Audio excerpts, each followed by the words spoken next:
Akshata kitchen ನಾಟಿ ಮಾತು ನಟಿ ಮಾತು ಕಾರ್ಯಕ್ರಮದಲ್ಲಿ ನಾವು ಇವತ್ತು ಎಷ್ಟು ನನಗೆ ಸ್ಪೆಷಲಿ ಎಷ್ಟು ಖುಷಿ ಆಗ್ತಿದೆ ಅಂದ್ರೆ ನಾವು ಫುಲ್ ಎಲ್ಲ ಖಾಲಿ ಮಾಡಿದೀವಿ. ಖಾಲಿ ಮಾಡೋದ ಮೇಲೂ ನಂಗೆ ಇನ್ನೂ ಖುಷಿ. ಈಗ ಕಾರ್ಯಕ್ರಮನು ಖಾಲಿ ಅಂದ್ರೆ ಮುಗ್ಸೋಣ ಅಂತ. ಇಲ್ಲ ಇಲ್ಲ ಇಲ್ಲ ಇಲ್ಲ ಮುಗ್ಸಕ್ಕಿಂತ ಮುಂಚೆ ಒಬ್ಬ ಯೂಟ್ಯೂಬರ್ ನ ಕರ್ಕೊಂಬಂದು ಇನ್ನೊಬ್ಬ ನಟಿ ಕಮ್ ಯೂಟ್ಯೂಬರ್ ಒಂದು ಕಾರ್ಯಕ್ರಮ ಮಾಡ್ತಿರುವಾಗ ನಮ್ಮನ್ನ ಇಷ್ಟೊಂದು ಪ್ರಶ್ನೆ ಮಾಡುವಾಗ ಜರ್ನಲಿಸ್ಟ್ ಆಗಿ ಹುಟ್ಟು ಗುಣ ಒಂದಾದ್ರೂ ಪ್ರಶ್ನೆ ಮಾಡ್ದಲೇ ಇದ್ರೆ ಆಗ್ತದ? ಖಂಡಿತವಾಗ್ಲೂ ಇದು ಕಂಪ್ಲೀಟ್ ಆಗೋದೇ ಇಲ್ಲ ಎಪಿಸೋಡು. ಸೊ ಹಾಗಾಗಿ ನಾನು ಕೊನೆಯ ಪ್ರಶ್ನೆ ಮೂಲಕ ಇದನ್ನ ಕೊನೆ ಮಾಡೋಣ ಅಂತಿದ್ದೀನಿ. ಒಂದೇ ಪ್ರಶ್ನೆ ಆದ್ರೆ ಉತ್ತರ ಮಾತ್ರ ತುಂಬಾ ದೊಡ್ಡದಿರುತ್ತೆ ನಿಮ್ದು. ಹೌದಾ? ನೀವು ಒಂದೇ ಪ್ರಶ್ನೆ ಕೇಳ್ತೀರಾ ಅಥವಾ ಅದೇ ನಿಮ್ ಪ್ರಶ್ನೆ ಆಗಿರುತ್ತಾ? ಇಲ್ಲ, ನಾನೊಂದ್ ಪ್ರಶ್ನೆ ಕೇಳ್ತೇನೆ. ಇಬ್ರು ಪತ್ರಕರ್ತರು ಒಳಗಡೆ ಬಂದ್ಬಿಡುತ್ರಿ. ಒಳ್ಳೆ ಹಿಂಗೆ ಯೂಟ್ಯೂಬರ್ಸ್ ಆಗ್ಬೇಕು ಅಂದ್ರೆ ಯೂಟ್ಯೂಬರ್ಗೆ ಏನು ವಿದ್ಯೆ ಇರಲ್ಲ. ಹಿಂಗೆ ಪತ್ರಕರ್ತರು ನಟರು ಇವರೇ ಮಾಡೋದು. ಇಲ್ಲ ಒಬ್ರು ಬಹಳ ನಿವೃತ್ತ ಹಾಗೇನೆ ತುಂಬಾ ಸೀನಿಯರ್ ಪತ್ರಕರ್ತರು ಒಬ್ರು ನನಗ್ ಮೊನ್ನೆ ಸಿಕ್ಕಿದ್ರು ಸಂದರ್ಶನ ಮಾಡ್ಬೇಕಾದ್ರೆ. ನಮ್ಗೆ ಆಪ್ತರು ಕೂಡ ಅವರು ಹಿಂಗೆ ಹೇಳ್ಬೇಕಾದ್ರೆ ಹೇಳಿದ್ರು, ನಿಮ್ ಜೀವನದಲ್ಲಿ ಏನೂ ಮಾಡಕ್ ಆಗಲ್ಲ, ಏನೂ ಗೊತ್ತಿಲ್ವಾ ನಿಮ್ಗೆ? ಒಂದು ಸಿಂಪಲ್ ಪತ್ರಕರ್ತರಾಗ್ಬೋದು, ಇನ್ನೊಂದು ಎರಡನೇದು ಯೂಟ್ಯೂಬರ್ ಆಗ್ಬೋದು ಇವತ್ತಿನ ಕಾಲದಲ್ಲಿ. ಓಕೆ, ಅಂದ್ರೆ ಈಗ ಪತ್ರಕರ್ತರಿಗೆ ಯಾವ್ದೇ ಎಜುಕೇಶನ್ ಬೇಡ ಅಂತಿರೋದು ಇವರು. ಇವಾಗ ಇರುವಂತಹ ಪ್ರೆಸೆಂಟ್ ಪತ್ರಕರ್ತರು ಯಾರು ಕೂಡ ಪತ್ರಿಕೋದ್ಯಮದಲ್ಲಿ ಡಿಗ್ರಿ ಪಡೆದಂತವ್ರಲ್ಲ, 50% ಭಾಗ. ಆಮೇಲೆ ಯಾರು ಕೂಡ ಸಂಬಳಕ್ಕೆ ಬದುಕಿಲ್ಲ, ಎಲ್ಲ ಕಮಿಷನ್ ಬದುಕಿರೋರು, ಡೀಲ್ಸ್ ಅಂತ. ದೊಡ್ಡ ಡೀಲ್. ಹೌದಾ? ನಾನ್ ಸುಮ್ನೆ ಕೇಳಿದೆ. ಹೌದಾ? ಇಲ್ಲ, ಹೌದು. ನೀವೇ ನೋಡಿದ್ರಲ್ಲ ಎಷ್ಟೋ ಸ್ಕ್ಯಾಮ್ಗಳಲ್ಲಿ ನಮ್ಮ ದೇಶದಲ್ಲಿ ಇವತ್ತು ಒಂದು 150 ಸ್ಕ್ಯಾಮ್ ಆಗಿದಾವೆ ಅಂತ ತಗೊಂಡ್ರೆ ಅದರಲ್ಲಿ ಅಪ್ ಟು 45 to 50% ಅದರಲ್ಲಿ ಜರ್ನಲಿಸ್ಟ್ ಇನ್ವಾಲ್ವ್ಮೆಂಟ್ ಇರುತ್ತೆ. ಆ ಬ್ರೈನ್ ಹಂಗಿರುತ್ತೆ, ಏನು ಮಾಡಕ್ಕಾಗಲ್ಲ. ಬ್ರೈನ್ ರಿವರ್ಸ್ ಅಲ್ಲಿ ಓಡ್ತಾ ಇರುತ್ತೆ ನಿಮ್ದು ಫಾರ್ವರ್ಡ್ ಅಲ್ಲಿ ಓಡ್ತಾ ಇರುತ್ತೆ, ನಮ್ದು ರಿವರ್ಸ್ ಅಲ್ಲಿ ಓಡ್ತಾ ಇರುತ್ತೆ. ನೀವೊಂದು ವಿಷಯನ ನೋಡಿದ್ರೆ, ಯಾರೊಬ್ಬ ನಿಮ್ಗೆ ಏನಾದ್ರು ಪ್ರಶ್ನೆ ಕೇಳಿದ್ರೆ ಅವನಿಗೆ ಉತ್ತರ ಕೊಡೋ ಬರದಲ್ಲಿರ್ತೀರಾ ನೀವು, ಆದ್ರೆ ನಾವು ಅವ್ನ್ ಯಾಕೆ ಹಿಂಗ್ ಕೇಳ್ದ ಅನ್ನೋ ಬರದಲ್ಲಿರ್ತೀವಿ. ಒಬ್ಬ ಸಾಮಾನ್ಯ ವ್ಯಕ್ತಿಗೂ ಒಬ್ಬ ಪತ್ರಕರ್ತನಿಗೂ ಇರುವಂತಹ ಒಂದು ಸಾಮಾನ್ಯ ಉದಾಹರಣೆ ಕೊಟ್ಟೆ ನಾನು. ಒಂದು ಸ್ಮಾಲ್ ಡಿಫ್ರೆನ್ಸ್ ಇದೆ ಅಷ್ಟೇ. ನೆಕ್ಸ್ಟ್ ಈಗ ಕ್ವಶನ್ ಕೇಳ್ತಾರೆ ನಂಗೆ, ಈಗ್ಲೇ ಇಷ್ಟೆಲ್ಲ ಏನ್ ಪ್ರಶ್ನೆ ಕೇಳಿ? ಓಕೆ, ಪ್ರಶ್ನೆ. ಸೊ ಯೂಟ್ಯೂಬರ್ ಆಗಿ ನಾವ್ ಎಷ್ಟೆಲ್ಲ ಕಷ್ಟಪಟ್ವಿ, ಏನೆಲ್ಲ ಮಾಡಿದ್ವಿ, ಇನ್ನು ಸಕ್ಸಸ್ ನೋಡಿಲ್ಲ, ಇನ್ನು ನೋಡ್ತಾ ಇದೀವಿ, ಸಕ್ಸಸ್ ಹಾದಿಯಲ್ಲಿ ಇದ್ದೀವಿ. ಸೊ ನಟಿ ಕಮ್ ಬಿಗ್ ಬಾಸ್ ಯೂಟ್ಯೂಬ್ ಅನ್ನ ಸ್ಟಾರ್ಟ್ ಮಾಡಿದ್ದಾರೆ. ಫಸ್ಟ್ ಎಪಿಸೋಡ್ ಇಂದ ಇಲ್ಲಿವರೆಗೂ 5-6 ಜನ ಸ್ಪಾನ್ಸರ್ಸ್ ನ ಮೇಂಟೈನ್ ಮಾಡ್ತಿದ್ದೀರಾ. ಇದ್ರ ಸೀಕ್ರೆಟ್ ಏನು? ಹೆಂಗ್ ತಗೋತೀರಾ ಸ್ಪಾನ್ಸರ್ಸ್? ನಮಗೂ ಒಂಚೂರು ದಾರಿ ದೀಪ ಆಗ್ತೀರಾ ನೀವೇನು ಅಂತ ಮೇಡಮ್ ಅವರೇ. ನೋಡಿ, ನೀವೊಂದ್ ಮನ್ಸ್ ಮಾಡಿದ್ರೆ ನಮಗೂ ಏನಾದ್ರು ಅನುಕೂಲಗಳಾಗ್ಬೋದು. ಇದು ಎಲ್ಲ ನಗ್ತಾ ಇದಾರೆ. ಎಲ್ಲ ನಗದ್ ಬೇಡ, ನಂದಿನಿನೇ ನಗ್ಬಿಡ್ರಿ ಪ್ರಶ್ನೆಗೆ.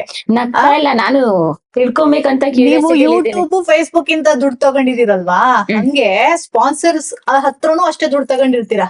ಇಲ್ಲ, ನಾ ಸ್ಪಾನ್ಸರ್ ಹುಡ್ಕೊಂಡು ನಮ್ಮ ಯೂಟ್ಯೂಬಿನ ಯಾವುದೇ ಎಪಿಸೋಡ್ಗೂ ಸ್ಪಾನ್ಸರೇ ಇಲ್ಲ. ಓಕೆ, ನಾನು ನೇರವಾಗಿ ಹೇಳ್ಬಿಡ್ತೀನಿ. ಅಕ್ಷತಾ ಕಿಚನ್ ಶುರು ಆದಾಗ ಒಂದಷ್ಟು ನಮ್ಮ ಹುಡುಗರು ನಮ್ ಟೀಮ್ ಚೆನ್ನಾಗ್ ಮಾಡ್ತಾರೆ, ಒಳ್ಳೆ ಕ್ಯಾಮ್ರಾ ಕೌಂಟ್ರೂನೇ ಆಗಲ್ಲ ಅವ್ರ ಅದ್ರಲ್ಲಿ ಮಾಡ್ತಾರೆ, ಎಲ್ಲ ಮಾಡ್ತಿದ್ರು. ನೋಡ್ಬಿಟ್ಟು ಒಂದು ಯಾವ್ದು ಎಡಿಬಲ್ ಆಯಿಲ್ ಬಗ್ಗೆ ಸ್ಪಾನ್ಸರ್ ಕೊಡ್ತೀವಿ ಅಂದ್ರು. ಮಾಡೋವರೆಗೂ ನಮಗೂ ಏನು ಗೊತ್ತಿರಲ್ಲ. ಆಮೇಲೆ ನಾನ್ ಇಂಡಿವಿಜುವಲ್ ಆಗಿ ಯಾವ್ದು ಕೊಲಾಬ್ರೇಷನ್ಸ್ ಮತ್ತೆ ಸ್ಪಾನ್ಸರ್ ತರ ಪೇಡ್ ಪ್ರಮೋಷನ್ ಹಂಗೆಲ್ಲ ಮಾಡಿಲ್ಲ. ಅದ್ ನಾನು ಇಷ್ಟನೂ ಪಡಲ್ಲ, ಮಾಡೋದು ಇಲ್ಲ. ಆದ್ರೆ ಕಿಚನ್ ಅಲ್ವಾ, ಮಾಡೋಣ. ಮತ್ತೆ ಇದಕ್ಕೂ ತುಂಬಾ ಖರ್ಚಾಗುತ್ತೆ, ನಿಮ್ಗೆ ಗೊತ್ತಿದೆ, ನೋಡ್ ತುಂಬಾ ಖರ್ಚಾಗುತ್ತಲ್ವಾ. ಆಯ್ತು ಅಂತ ಅದನ್ನ ಮಾಡ್ದೆ, ಒಂದಿಷ್ಟು ಎಪಿಸೋಡ್ಸ್ಗೆ ಅಂತ ತಗೊಂಡ್ಮೇಲೆ ನನ್ಗನ್ನಿಸ್ತು, ನಾನ್ ಮಾಡ್ತಿದ್ದೀನಾ ಅಥವಾ ಅವ್ರಿಗೆ ಮಾಡ್ಕೊಡ್ತಿದ್ದೀನಾ ಅಂತ ಗೊತ್ತಾಯ್ತು. ಅದು ನನ್ಗೆ ಅನ್ಸಕ್ ಶುರು ಆಗ್ಬಿಡ್ತು. ಹಂಗಿದ್ರೆ ಬೇಡ ನನ್ಗೆ, ನಾನು ಅವ್ರಿಗಾಗಿ ಅವ್ರ ಬ್ರ್ಯಾಂಡ್ ಬಗ್ಗೆನೆ ಹೇಳ್ತಾ ಇರ್ಬೇಕು, ಅದನ್ನೆಲ್ಲಾ ಲೇಬಲ್ ಇಲ್ಲಿಟ್ಟಿರ್ಬೇಕು, ಎಣ್ಣೆ ಹಾಕ್ವಾಗ ಇಡ್ಬೇಕು, ಅದು ಅಲ್ಲಿದಲ್ಲೇ ಖರ್ಚಾಗ್ತದೆ, ನನಗೇನು ಸಿಗ್ತಾ ಇಲ್ಲ ಇದ್ರಿಂದ. ನಾನ್ ಏನಕ್ ಮಾಡ್ಬೇಕು? ನಾನ್ ಏನೋ ಅನ್ಕೊಂಡ್ ಮಾಡಿರ್ತೀನಿ. ನನ್ನ ಆರ್ಟ್ ಆಫ್ ಫುಡ್ ಅಂತ ನೋಡೋಳು, ಆಹಾರದ ಜೊತೆ ನಾನು ಮನುಷ್ಯನ ಬಗ್ಗೆ ತಿಳ್ಕೊಳ್ಬೇಕು ಅನ್ನೋದು. ಇವನ್ ನನ್ ಬುಕ್ ಕೂಡ ರುಚಿಗೆ ತಕ್ಕಷ್ಟು ಫುಡ್ ಬಗ್ಗೆನೇ ಇದೆ, ನನ್ನ ನಾಟಕ ಅಡುಗೆ ಮಾತನ್ನು ಕೂಡ ಫುಡ್ ಬಗ್ಗೆನೇ ಇದೆ. ಫುಡ್ ಮೇಲೆ ನಂದೇನೋ ಒಂದ್ ಬೇರೆ ತರದ್ ಒಲವು, ಈಗ್ಲೂ ಅಡ್ಗೆ ಇದೆಲ್ಲ ಮಾಡೋದೇ ಹಾಗಾಗಿ ನನ್ಗನ್ನಿಸ್ತು. ಆಮೇಲೆ ಇಲ್ಲ, ನಾನ್ ಮಾಡ್ಬೇಕಾಗಿರೋದು ಬೇರೆ. ಈಗ ಸ್ಪಾನ್ಸರ್ ಸಿಗ್ತಿದಾರೆ ಅಂತ ಅವ್ರ ಪ್ರಾಡಕ್ಟ್ಸ್ ನಾನ್ ತೋರ್ಸಕ್ಕೆ ನನ್ ಟೈಮ್ ಕೊಡ್ಕೊಂಡು ಯಾಕೆ ಮಾಡ್ಬೇಕು ಅಂತ ನಾನು ಸ್ಪಾನ್ಸರ್ನ ಬಿಟ್ಟೆ. ಬಟ್ ಈಗ್ಲೂ ಸ್ಪಾನ್ಸರ್ ಯಾರಾದ್ರೂ ಕೇಳಿದ್ರೆ ನನ್ಗೆ ಇನ್ನೂ ಸ್ಪಾನ್ಸರ್ನ ನಾನು ಹೆಂಗೆ ಯಾವ ತರ ತಗೊಂಡು ಏನ್ ಹೇಳ್ಬೇಕು ಅನ್ನೋದು ನನ್ಗಿನ್ನೂ ಗೊತ್ತಾಗ್ತಿಲ್ಲ. ಆದ್ರೆ ಇದ್ ತಗೊಳ್ತೀನಿ, ಗಿಫ್ಟ್ ತಗೊಳ್ತೀನಿ. ಆ ಗಿಫ್ಟು ಕೂಡ ಕೊಟ್ಬಿಡಿ ಅಂತ ತಕ್ಷಣ ಕೊಡಲ್ಲ. ನಾನ್ ಮೊದ್ಲು ಯೂಸ್ ಮಾಡ್ತೀನಿ, ನಾ ಯೂಸ್ ಮಾಡಿ 1 ತಿಂಗಳಾದ್ಮೇಲೆ ನಾನ್ ಹೇಳಬಿಟ್ಟಿರ್ತೀನಿ. 1 ತಿಂಗಳಾದ್ಮೇಲೆ ಆ ಗಿಫ್ಟ್ ನ ನಾನು ನಮ್ಮ ಯಾಕೆಂದ್ರೆ ತುಂಬಾ ಇಂಪಾರ್ಟೆಂಟ್. ಏನೋ ಕೊಟ್ಟೆ ಕೊಡಿ ಅಂತ ಹೇಳಕ್ ಆಗಲ್ಲ. ಇವನ್ ಗಿಫ್ಟ್ಗೂ ಕೂಡ ಏನೋ ಬಂತು ಕೊಟ್ಟೆ ಅಂತ ಗಿಫ್ಟ್ಗಾಗೆ ಒಂದ್ ರೀಲ್ ಕಟ್ ಮಾಡ್ಬೇಕು, ಗಿಫ್ಟ್ನೇ ತೋರಿಸ್ಬೇಕು, ಅದಕ್ಕೊಂದ್ ಕ್ಯಾಮ್ರಾ ಪ್ಯಾನ್ ಆಗುತ್ತೆ, ಇದೂನು ಖರ್ಚಿರುತ್ತೆ. ನನ್ಗೆ ಏನಂದ್ರೆ ನಾನೇ ಸ್ವಲ್ಪ ಒಲವಿರೋರ್ಗೆ ಕೊಡಿ ಪರವಾಗಿಲ್ಲ ನಿಮ್ ಗಿಫ್ಟ್ ನಾನು ಕೊಡ್ತೀನಿ, ನಾನು ಆಲ್ರೆಡಿ ಯೂಸ್ ಮಾಡ್ತಿರೋರ್ಗೆ ಇಷ್ಟಾದ್ರೂ ಹೆಲ್ಪ್ ಮಾಡೋಣ ಅಂತ. ಅದರ್ವೈಸ್ ಇನ್ನು ಸ್ಪಾನ್ಸರ್ಸ್ ಇಂದ ಒಂದು ಬಂದಿದ್ದ ದುಡ್ಡು ನಾನೇ ಬಿಟ್ಟೆ, ಇಲ್ಲ ನಾನು ಅವ್ರಿಗೆ ಕೆಲಸ ಮಾಡ್ತಿದ್ದೀನಿ ಏನೋ ಅಂತ ಅನ್ಸಿ ಇನ್ನು ಆ ಲೆವೆಲ್ಗೆಲ್ಲ ಹೋಗಿಲ್ಲ. ಓಕೆ, ಇಷ್ಟೊಂದು ಗಿಫ್ಟ್ ಐಟಮ್ಸ್ ಗಳು ನೋಡಿದ್ನಲ್ಲ. ಇನ್ನೊಂದು ಜನಮನ ಅಂಗಡಿ, ಅದು ನಮ್ಮದೇ ಜನಮನ ಅಂಗಡಿ. ನಾನೇ ಅದನ್ನ ಸ್ಥಾಪನೆ ಮಾಡಿರೋರು, ಡಿಸೈನರ್. ನನ್ನ ಅಂಗಡಿಯ ಒಂದಷ್ಟು ಮತ್ತೆ ಬಸ್ರಿ ಅಂದ್ಮೇಲೆ ಒಂದ್ ಸೀರೆ ಕೊಡೋದು ರೂಢಿ. ನಾವ್ ಎಲ್ಲ ಏನೇ ಬಿಟ್ರು ಒಂದೊಂದು ರೂಢಿಗಳನ್ನ ಬಿಟ್ಟಿಲ್ಲ, ಪದ್ಧತಿನ ಬಿಡಲ್ಲ. ಹಂಗಾಗಿ ಒಂದ್ ಸೀರೆ ಎಲ್ಲ ಹಸ್ರು ಕೊಡ್ತಾರೆ, ಒಂದ್ ಟೈಪ್ ಬ್ರೇಕ್ ಮಾಡೋಣ ಅಂತ ಹಸ್ರು ಸೀರೆ ಉಟ್ಕೊಂಡಿರೋ ಶಾಕುಂತಲಾ ಇದ್ದಾಳೆ. ವಾವ್, ನನಗಂತೂ ತುಂಬಾ ಇಷ್ಟ ಆಯ್ತು ಅಕ್ಷತಾ. ಹಾಗಾಗಿ ಇದು ಜನಮನ ಅಂಗಡಿಯ ಸೀರೆ ತುಂಬಾ ಯುನಿಕ್ ಆಗಿದೆ, ಕಲರ್ ಕಾಂಬಿನೇಷನ್ ಆಗಿರ್ಬೋದು, ಈ ಡಿಸೈನ್ ಅಂತ ಸಕ್ಕತ್ತಾಗಿ ಇಷ್ಟ ಆಯ್ತು. Thank you so much. ಅದು ನಂದೇ ಅಂಗಡಿ ಆಗಿರೋದ್ರಿಂದ ನಾನ್ ಅದನ್ನ ಕೊಡ್ಬೋದು. ಮತ್ತೆ ಈ ಕಾರ್ಯಕ್ರಮ ಎಲ್ಲ ಆರ್ಗನೈಸ್ ಅಂದ್ರೆ ನಾನು ನಾಟಕ ಮಾಡಿ ಆರ್ಗನೈಸ್ ಅಂದೊಂದು ಈ ಕಾರ್ಯಕ್ರಮನ ಆಯೋಜನೆ ಮಾಡೋದು ಕೂಡ ಜನಮನ ಅಂಗಡಿನೇ, ಅದರಿಂದನೇ. ಆದ್ರೆ ಇದು ನಿಮಗ್ ಕೊಟ್ಟಿರೋದು. ನಿಮ್ದೊಂದ್ ಪ್ರಶ್ನೆ ಕೇಳಲ್ಲ. ಅಂದ್ರೆ ನೀವು ಫಸ್ಟ್ ಯೂಟ್ಯೂಬ್ ಸ್ಟಾರ್ಟ್ ಮಾಡ್ತೀನಿ ಅಂತ ಹೇಳಿದ್ರಲ್ಲ, ಅವಾಗ ನಿಮ್ ಸರೌಂಡಿಂಗ್ ಎಲ್ಲ ಏನ್ ಹೇಳಿದ್ರು? ಅಂದ್ರೆ ನಟಿಯಾಗಿ ಕಲಾವಿದೆಯಾಗಿ ನೀವೊಂದು ವ್ಲಾಗ್ ಸ್ಟಾರ್ಟ್ ಮಾಡ್ಬೋದಿತ್ತು. ಅಂದ್ರೆ ನಿಮ್ಮ ಲೈಫ್ ಸ್ಟೋರಿ ತೋರ್ಸೋದು, ಜನಗಳಿಗೆ ಇಂಟ್ರೆಸ್ಟ್ ಇರುತ್ತೆ, ಪರ್ಸನಲ್ ಸ್ಟೋರೀಸ್, ಎಲ್ಲಿ ಹೋಗ್ತಾರೆ, ಎಲ್ಲಿ ಬರ್ತಾರೆ, ಅಕ್ಷತಾ ಅವ್ರು ಏನ್ ಮಾಡ್ತಾರೆ, ನೆಕ್ಸ್ಟ್ ಯಾವ ನಾಟಕ ಮಾಡ್ತಾ ಇದಾರೆ ಅಂತ ಹೇಳಿ. ಆದ್ರೆ ನೀವು ಒಬ್ರು ಗೆಸ್ಟ್ ನ ಕರ್ಕೊಬಂದು ಇದೇ ರೀತಿಯಾಗಿ ಮಾಡ್ಬೇಕು ಅನ್ಕೊಂಡ್ರಲ್ಲ, ಆ ಸಂದರ್ಭದಲ್ಲಿ ನಿಮ್ಮ ಸರೌಂಡಿಂಗ್ ಫ್ರೆಂಡ್ಸ್ ಎಲ್ಲ ನಿಮ್ಮನ್ನ ನೋಡಿದ್ದು ರೀತಿ ಹೇಗಿತ್ತು? ಎಲ್ಲ ಏನ್ ಅನ್ಕೊಂತಾರೆ ಅಂದ್ರೆ, ಅಕ್ಷತಾ ಒಳ್ಳೆ ನಟಿ ಅಂತಾರೆ, ನಾಟಕದಲ್ಲಿ ನೋಡಿದವ್ರು ಅಷ್ಟೇ ಒಳ್ಳೆ ತಾಕತ್ತಿದೆ ನಟಿ ಅಂತೆಲ್ಲ ಹೇಳ್ತಾರೆ. ಸಿನಿಮಾದಲ್ಲಿ ನೋಡಿರ್ಬೋದು, ಅವಾರ್ಡ್ ಬಂದಾಗ ವಿಶ್ ಮಾಡ್ತಾರೆ, ಗುಡ್, ನಿನ್ಗೆ ಹೆಚ್ಚು ಅವಕಾಶ ಸಿಗ್ಬೇಕು, ನಾವು ಆಶಿಸ್ತೀವಿ ಅಂತೆಲ್ಲ ಆಶಿಸ್ತಾರೆ. ಆದ್ರೆ ಅವಕಾಶದ ಹಿಂದೆ ಬೇರೆನೇ ಕಹಿ ಸತ್ಯಗಳಿರುತ್ತೆ. ಅದು ನೀವೆಲ್ಲ ಅಂದಾಜ್ ಮಾಡ್ಬಲ್ಲಿರಿ ಅಂತ ಅನ್ಕೊಳ್ಳಿ, ಯಾಕೆ ಸಿನಿಮಾ ಪತ್ರಕರ್ತರಾಗಿದ್ದವ್ರು ನೀವು. ಹಂಗಾಗಿ ನಾನು ಇಲ್ಲ, ಬದುಕಿದ್ರೆ ನಮ್ ತರ ಬದುಕ್ಬೇಕು. ರಂಗಭೂಮಿ ಅನ್ನೋದು ಹೇಳ್ಕೊಟ್ಟಿರೋದೇ ಇದು, ಬದುಕುವ ಕಲೆ. ರಂಗಭೂಮಿನಲ್ಲಿ ನಾವು ಹೆಚ್ಚು ಕಲಿಯೋದು. ಯೂಟ್ಯೂಬ್ ಮಾಡೋಣ. ಯೂಟ್ಯೂಬ್ ಅಲ್ಲಿ ಏನ್ ಮಾಡೋಣ? ಹಾಯ್ ಫ್ರೆಂಡ್ಸ್, ನಾನು ಎಲ್ಲಿ ಹೋಗ್ತಿದೀನಿ ಗೊತ್ತಾ? ಇವತ್ ನನ್ ಜೊತೆ ಯಾರಿದ್ದಾರೆ? ಟೆಂಟೆಡ್ ಅಂಡ್ ನಾನು ನಂದಿನಿ, ಅಕ್ಷತಾ ಕಿಚನ್ ಬಂದೀನಿ ಅಂತೆಲ್ಲ ಮಾಡ್ಬೋದು. ಮಾಡಕ್ಕಾಗಲ್ವಾ? ಮಾಡ್ಬೇಕಾ? ಆದ್ರೆ ಬೇಡ. ನನಗೆ ಇಷ್ಟವಾದದೇನು ಅಡ್ಗೆ ಮಾಡೋದು. ಇವನ್ ಕಿಚನ್ ಅಲ್ಲ ಅಂದ್ರೂ ನಂದು ಗ್ಯಾದರಿಂಗ್, ಅಡ್ಗೆ ಎಲ್ಲ ಊಟ ಕರಿತೀನಿ, ಅಡ್ಗೆ ಮಾಡ್ತೀವಿ, ಉಪ್ಸಾರು ಮುದ್ದೆ ಮಾಡ್ತೀನಿ, ಬಡಿಸ್ತೀನಿ, ನಾವ್ ಕ್ಯಾರಿಯರ್ ಕಳಿಸ್ತೀನಿ, ಅವ್ರ ಮನೆಗೆ ಹೋಗಿ ಊಟ ಮಾಡ್ತೀನಿ. ಈ ತರದೆಲ್ಲ ಇರೋದ್ರಿಂದ ಅಡ್ಗೆ ಮಾಡೋಣ, ಬಡ್ಸೋಣ, ಗೆಸ್ಟ್ನ ಕರಿಯೋಣ, ಗೆಸ್ಟ್ನ ಕರೆದು ಅವ್ರಿಗೆ ಊಟ ಬಡಿಸೋಣ, ಅವ್ರ ಜೊತೆ ತಿನ್ನೋಣ, ತಿಂತ ಮಾತಾಡೋಣ. ನನ್ ಪ್ರಕಾರ ಡೈನಿಂಗ್ ಟೇಬಲ್ ಇದೆಯಲ್ಲ, ಅನ್ನದ ಮುಂದೆ ತನ್ನನ ಓಪನ್ ಮಾಡ್ಬಿಡ್ತಾರೆ ಜನ. ಈಗ ನೀವೇ ನೋಡಿ, ಮೂಗು ಬಂತು ಗುಂಡೆ, ಆಮೇಲೆ ಖಾರನು ನೆಕ್ತಾರೆ. ಆ ಕಂಫರ್ಟೇಬಲ್ ನಾವು ಡೈನಿಂಗ್ ಟೇಬಲ್ ಮೇಲೆ ಕೊಡ್ಬೇಕು. ಹೊಟ್ಟೆ ಇರ್ತಾನೆ ಅವೆಲ್ಲ ಮಾಡೋದು. ಈ ಉದ್ದೇಶದಿಂದ ನಾನು ಅಕ್ಷತಾ ಕಿಚನ್ ಶುರು ಮಾಡಿದೆ. ಆದ್ರೆ ಹೇಳೋರು ನಿಂಗೆ ಇದ್ ಬೇಕಿತ್ತ? ಕೆಲವರು ಹೇಳಿದಾರೆ, ನೀನ್ ಯಾಕೆ ಅವಕಾಶಗಳಿಲ್ವೇನೋ ಸಿನಿಮಾದಲ್ಲಿ, ಅದಕ್ಕೆ ಹಿಂಗ್ ಮಾಡ್ತಾರೆ, ನೀನೆಲ್ಲೂ ಯಾರು ನಾಟಕಗಳಾಗ್ತಾ ಇಲ್ವಾ, ಯಾಕೆ ನಂಗೆ ತುಂಬಾ ಕನ್ಸರ್ನ್ ಮಾಡೋರು, ಯಾಕೆ ಶೋಸ್ ಮಾಡ್ತಾ ಇಲ್ಲ ಈಗ ಹೆಚ್ಚು, ಈ ತರ ಎಲ್ಲ ಹೇಳ್ತಾರೆ. ಆದ್ರೆ ನಾವೇ ಬದುಕೋರು, ರಿಯಾಲಿಟಿ ನಮ್ಗೆ ಗೊತ್ತು. ನಮ್ಗೆ ಏನ್ ಬೇಕು? ಎಲ್ಲಾ ಟೈಮು ಶೋಸ್ ನಡೆಯಲ್ಲ. ಇವಾಗ ನನ್ ಕಾಲ್ ಮುರ್ಕೊಂಡಿದೀನಿ ಅಂದ್ರೆ, ಕಾಲ್ ಸ್ವಲ್ಪ ಇದಾಗಿದೆ, ಬೆರಳು ಫ್ರಾಕ್ಚರ್ ಆಗಿದೆ, ಶೋ ಕ್ಯಾನ್ಸಲ್ ಆಯ್ತು. ಹಿಂಗೆಲ್ಲ ಇರುತ್ತೆ. ಎಲ್ಲಾ ಟೈಮಲ್ಲೂ ಸ್ಪೆಷಲಿ ಫ್ರೀಲಾನ್ಸರ್ಸ್ ಇದಾರಲ್ಲ, ಸಸ್ಟೈನ್ ಆಗೋದ್ ಕಷ್ಟ. ಆಲ್ಟರ್ನೇಟಿವ್ ಇರ್ಲೇಬೇಕು, ಸ್ಪೆಷಲಿ ಕಲಾವಿದ್ರನಲ್ಲೂ ನನ್ ಕಲೆಗಷ್ಟೇ ಪ್ರಾಮುಖ್ಯತೆ ಕೊಡ್ತೀನಿ. ನೆಕ್ಸ್ಟ್ ನಮ್ಗೇನು ಗೊತ್ತಿಲ್ಲಪ್ಪ, ಗೀಟಿಂಗು ಅವೆಲ್ಲ ನಾವ್ ಆಡ್ತಲಿಲ್ಲ. ನಮ್ದ್ ಬರೀ ಸಿನಿಮಾನ, ಸೀರಿಯಲ್ ಆಕ್ಟ್ ಮಾಡಿ ಹೋಗ್ತಿವಿ, ನಾವ್ ಅದಕ್ಕಾಗಿ ವರ್ಕ್ ಆಗ್ತಿವಿ ಅನ್ನೋರಿಗೆ ಕಷ್ಟ. ಕೇಳಿದೀನಿ ನಾನು, ಯಾಕೆ ಅಂತಾರೆ. ಬಟ್ ನಾನು ಯೂಟ್ಯೂಬ್ ಮಾಡಿದೀನಿ, ಯೂಟ್ಯೂಬ್ ಅಲ್ಲೂ ಕೂಡ ನಾನು ಏನ್ ಅನ್ಕೊಂಡಿದೀನಿ ಅದನ್ನೇ ಮಾಡ್ತೀನಿ ಮುಂದೇನು. ನೀವು ನಮ್ಗೆ ಡಿಜಿಟಲ್ ಮಾಧ್ಯಮದ ಸೀನಿಯರ್ಸ್ ಅವರು ತಲೆ ಮೇಲೆ ಕೈ ಇಟ್ಬಿಟ್ಟು ಆಶೀರ್ವಾದ ಮಾಡಿದ್ರೆ ಆಯ್ತಪ್ಪ. ಅಯ್ಯೋ, ಆಶೀರ್ವಾದ ಮಾಡೋಷ್ಟು ಅಂತ ಹೇಳೋದಕ್ಕಿಂತ ಮುಂಚೆ ನಿಮ್ ಕೂದಲೇ ಬೆಳಗಾಗಿ ಹೋಗ್ಬಿಟ್ಟಿದಾವೆ. ಇವಾಗ ನೀವ್ ಸೀನಿಯರ್, ನಾವು ಸೀನಿಯರ್ ಯೋಚನೆ ಮಾಡ್ಬೇಕು. ಎಲ್ಲಿ ಪೇಂಟ್ ಹೊಡ್ಕೊಂಡ್ ಬಂದಿದಿರಲ್ಲ, ಕೆಂಚಿಗೆ ಆಗ್ಬಿಟ್ಟಿದೆ ನೋಡ್ರಿ, ಗೊತ್ತಾಗಲ್ಲ. ಆಕಾಶ್ ಪೇಂಟೇ ಹೊಡಿದಲ್ಲ ಅದು. ಹೌದಾ? ಮತ್ ಕೆಂಚಿಗೆ ಆಗ್ಬಿಟ್ಟಿದೆ. ನನ್ ಕೂದ್ಲೆ ಕೆಂಚು, ಹೌದಾ ಬಿಳಿ ಕೂದ್ಲು ಇಲ್ಲ ಅಂತಿಲ್ಲ ನೋಡಿ ಇದೆ. ಇದೆ, ಅದಕ್ಕೆ ಹೇಳಿದ್ದು ಸೀನಿಯರ್ ಅದೇ ಎಷ್ಟೋ ನೀವಾಗಿದ್ದೀರಾ ಈಗ ಜನಕ್ಕೆ. ನಮಗೆ. ನಿಮ್ಮಿಬ್ರು ಬಿಳಿ ಕೂದ್ಲೇ ಇಲ್ಲ. ಇದೆ. ಆ ಟ್ರಾವೆಲಿಂಗ್ ಯಾವಾಗ ನನಗಂತಿಲ್ಲ. ಸ್ಟಾರ್ಟ್ ಮಾಡಿದ್ರು ಅವಾಗ ನನಗ್ ಬಂತು. ನಂದಿನಿ, ನಿಮ್ ಕತೆ ಮನೆ ಒಳಗಿನ ಜೀವನ ನಂಗೆ ಈಗ ಅರ್ಥ ಆಗ್ತಿದೆ ನಂದಿನಿ. ಯಾಕೆ? ಇವಾಗ ಗೊತ್ತಾಯ್ತು ನಂದಿನಿ, ಕಾರ್ಯಕ್ರಮ ಮುಗಿಸೋ ಟೈಮಿಗೆ ಕ್ಲಾರಿಟಿ ಸಿಕ್ತು Nandini. All the very best. ಯಾಕೆ ಅಕ್ಷತಾ? ಅಂಡ್ ಆಕರ್ಷ್ ನೀವು Thank ಅಷ್ಟೇ. you. ಇರಿ, ಸಿಗೋಣ. ಹೇಳ್ತೀನಿ. ಪರವಾಗಿಲ್ಲ, ಕುಡೀಲಿ. ನೀವು ಅಷ್ಟೇ ಆಕಾಶ್, ನೀವು ಅಷ್ಟೇ. ನಿಮ್ಮ ಜೀವನ ಎಷ್ಟು ಸುಗಮವಾಗಿ ಸಾಗ್ತಾ ಇದೆ, ಎಷ್ಟು ಅದೃಷ್ಟವಂತರು ಅಂತ ನನ್ಗೆ ಈಗ ಅರ್ಥ ಆಗ್ತಿದೆ ನಂದಿನಿ ದೆಸೆಯಿಂದ. ಕಂಗ್ರ್ಯಾಚುಲೇಷನ್ಸ್. ಅಕ್ಷತಾ ಕಿಚನ್ಗೆ ನಿಮ್ಗೆ ಸ್ವಾಗತ ಮಾಡಿದಾಗ ನಾನು ಊಟನೇ ಶುರು ಮಾಡ್ಬಿಟ್ಟಿದ್ರಿ. ಹ್ಮ್ ಇವಾಗ ಹ್ಮ್. ನೇಚರ್ ವೇಸ್ ವ್ಯಾಲೆಂಟೈನ್ಸ್ ಡೇ ಪ್ರಯುಕ್ತ ನಿಮ್ಗೆ ಒಂದು ಗಿಫ್ಟ್ ಕಳ್ಸಿದ್ದಾರೆ. Wow. ಇಬ್ರಿಗೂ ಇದೆ, ಆದ್ರೆ ಹ್ಮ್ ಓಪನ್ ಮಾಡಿ. ಓಪನ್ ಮಾಡ್ಬಿಟ್ಟು ನಂದಿನಿಗೆ ಈ ಓಪನ್ ಮಾಡಿ, ಫುಲ್ ಓಪನ್ ಮಾಡಿ. ಓಕೆ. ನಂದಿನಿ ಅವ್ರಿಗೆ ಇದ್ರಲ್ಲಿ ಯಾವ ಗಿಫ್ಟ್ ಅಂದ್ರೆ 2 ಶೇಡ್ ಇಂದ ಲಿಫ್ಟಿಕ್ ಇದೆ. ಇದು ಒಂದು ನಿಮಿಷ. ಏನಿದು Perfume ಫ್ರಾಗ್ರೆನ್ಸ್? ಚೆನ್ನಾಗಿದೆಯಲ್ಲ? ಸಖತ್ತಾಗಿದೆ ಫ್ರಾಗ್ರೆನ್ಸ್. ದಾಸವಾಳದ ತರನೇ ಇದೆ ಫ್ರಾಗ್ರೆನ್ಸ್. ದಾಸವಾಳ ಹೂ ಇಟ್ಟಿದ್ದಾರೆ, ಹಾ. ಬಟ್ ಅದ್ರ ತರನೇ ಇದೆ. ಇವಾಗ ಇವ್ರೊಂದು ಲಿಪ್ಸ್ಟಿಕ್ ಮಾಡಿದ್ದಾರೆ, hand made and complete Ayurvedic.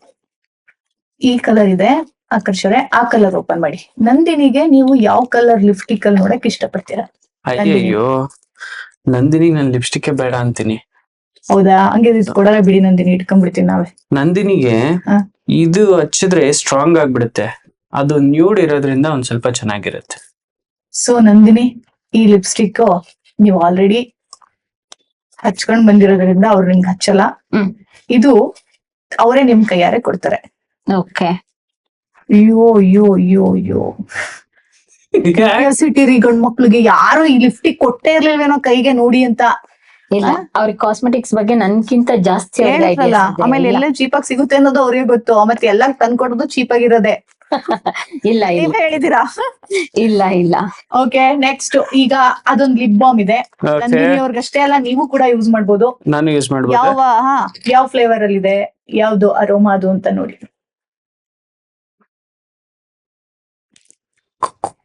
ತೆಂಗು.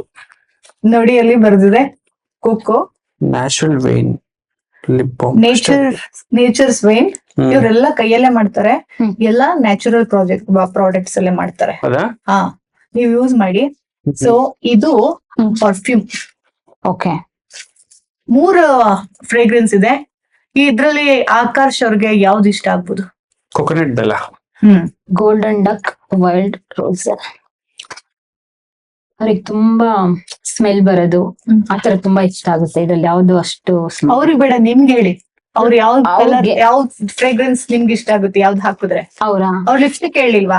ಏನಿದು? ಹಾಗೆ ಪರ್ಫ್ಯೂಮ್ ಇದು ಹೇಗ್ ಬಳಸೋದು? ಹೇಗ್ ಬಳಸ್ಬೋದು? ಕೊಡಿಲಿ ಸ್ಮೆಲ್ ನೋಡ್ತೇನೆ. ಮೇ ಬಿ ಇದು ಇದು ವೈಲ್ಡ್ ರೋಸ್. ಹೀಗಿದೆ, ಹೇಗ್ ಬಳಸೋದು ಇದು ಪರ್ಫ್ಯೂಮ್? ಸುಮ್ನೆ ಬೆಳ್ಕೊಳ್ಳೋದಷ್ಟೇ ಕೈಗೆ?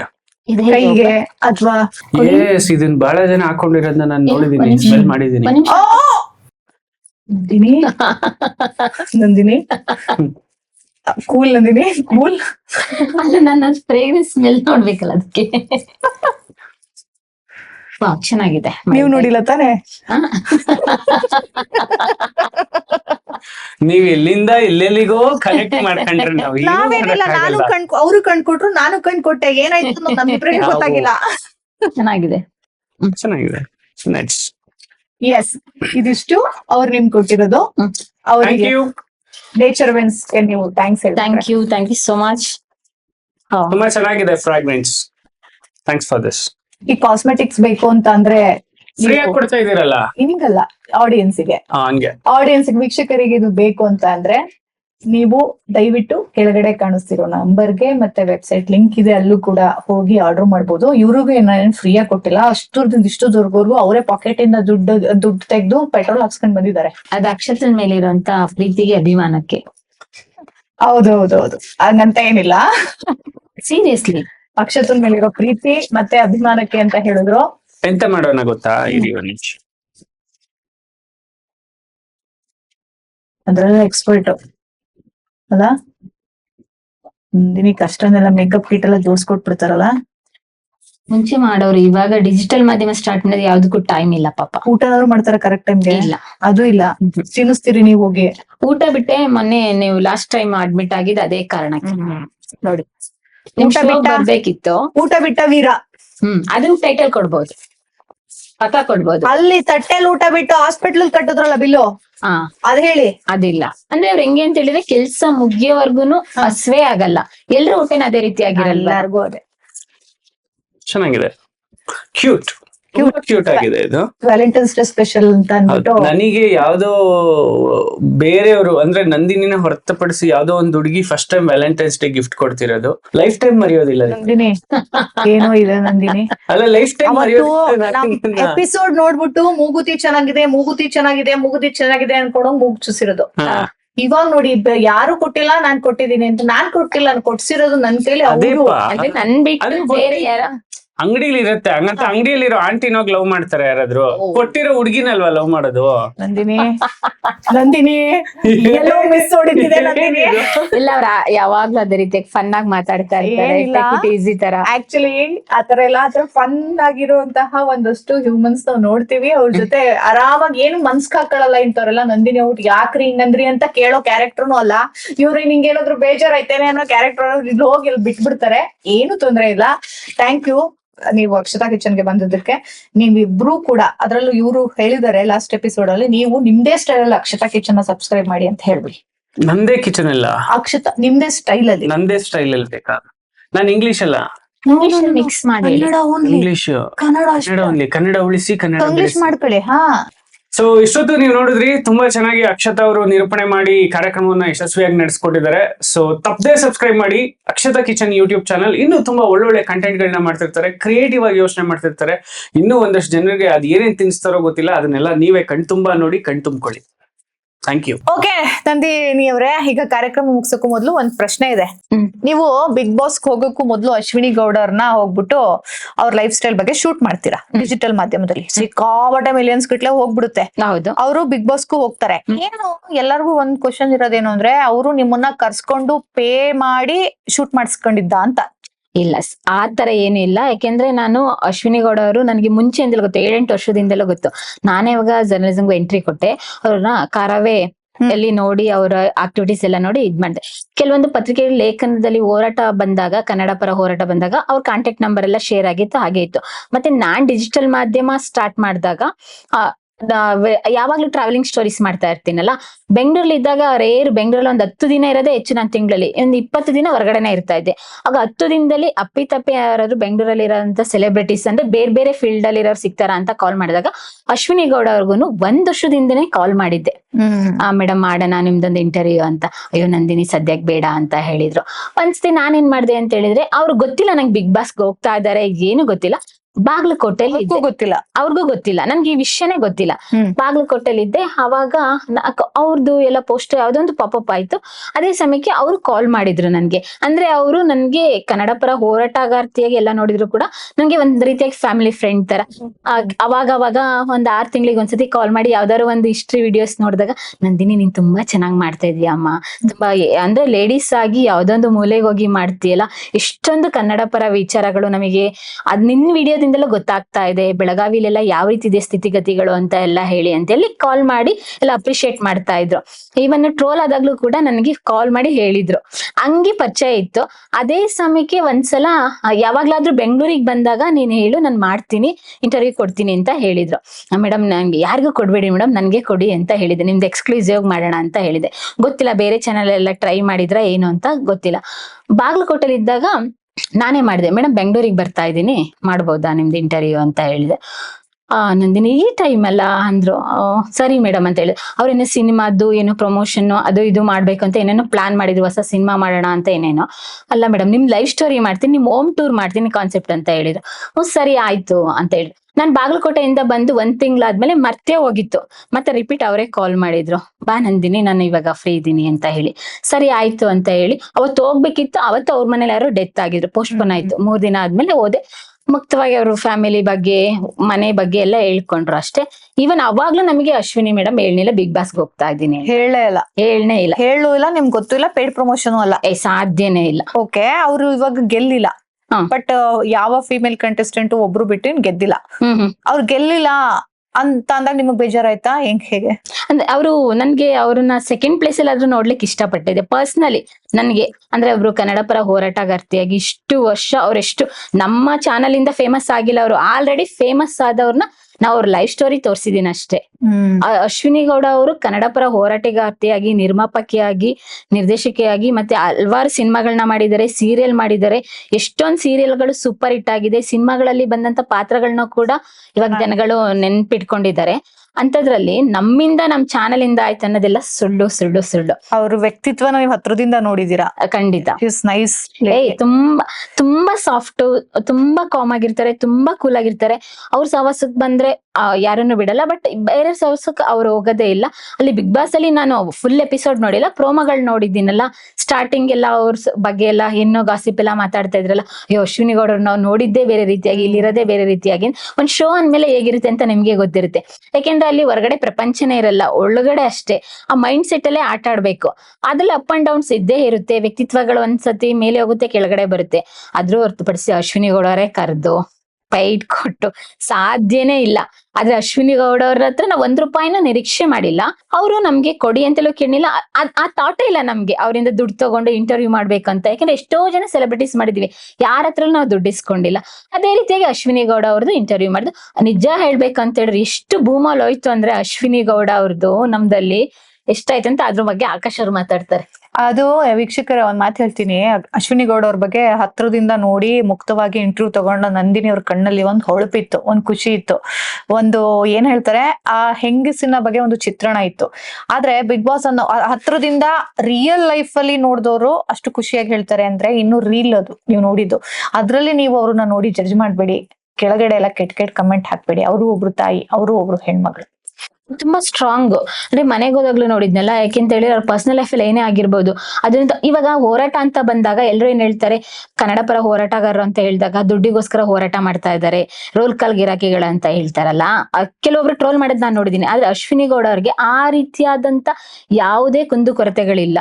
ಯಾಕೆಂದ್ರೆ ನಿಜ ಹೇಳ್ಬೇಕಂದ್ರೆ ಅವ್ರ ಕರೋಡ್ಪತಿನೇ, ಚಿಕ್ಕದ್ರಿಂದಲೂ ಇವಾಗ್ಲೂ ಹಂಗೆ ಇರೋದು ಅಂತೆಲ್ಲ ಹೇಳ್ತಾರೆ. ಏನ್ ಅವರು ದುಡ್ಡು ಬಾ ನನ್ಗ್ ಬೇಕು ಅನ್ಕೊಂಡು ಮಾಡ್ಕೊಂಡಿದ್ರಾ? ನನ್ಗೆ ಹಿಂಗೆ ನಾನು ಇಂಥವ್ರ ಹೊಟ್ಟೆಲೆ ಹುಟ್ಬೇಕು ಅಂತ ಹುಟ್ಟಿದ್ರಾ? ಇದೆ ದುಡ್ಡು ಇದೆ, ಅವ್ರ ವಂಶನೇ ಹಂಗೆ, ಅವ್ರ ಫ್ಯಾಮಿಲಿನೇ ಹಂಗೆ, ದುಡ್ಡಿರೋರೆಲ್ಲ ಹಿಂಗೆನಾ? ಚೆನ್ನಾಗಿಲ್ಲ. ಏನೇನಂದ್ರೆ ಪಾಪ ಬಹಳ ಸ್ಟ್ರಾಂಗ್ ಮೆಂಟಾಲಿಟಿಯಿಂದ ನಿಂತ್ರು ಅವ್ರು. ಹೌದು ಮೇಡಮ್, ಒಂದ್ ಹೆಣ್ಣನ್ನ ಯಾವ್ಯಾವ ರೀತಿ ನಿಂದಿಸಿ ಕುಗ್ಗಿಸ್ಬೋದು ಎಲ್ಲಾ ರೀತಿಯಲ್ಲೂ ಪ್ರಯತ್ನ ಪಟ್ರು ಆಚ ಕಡೆಯಿಂದ.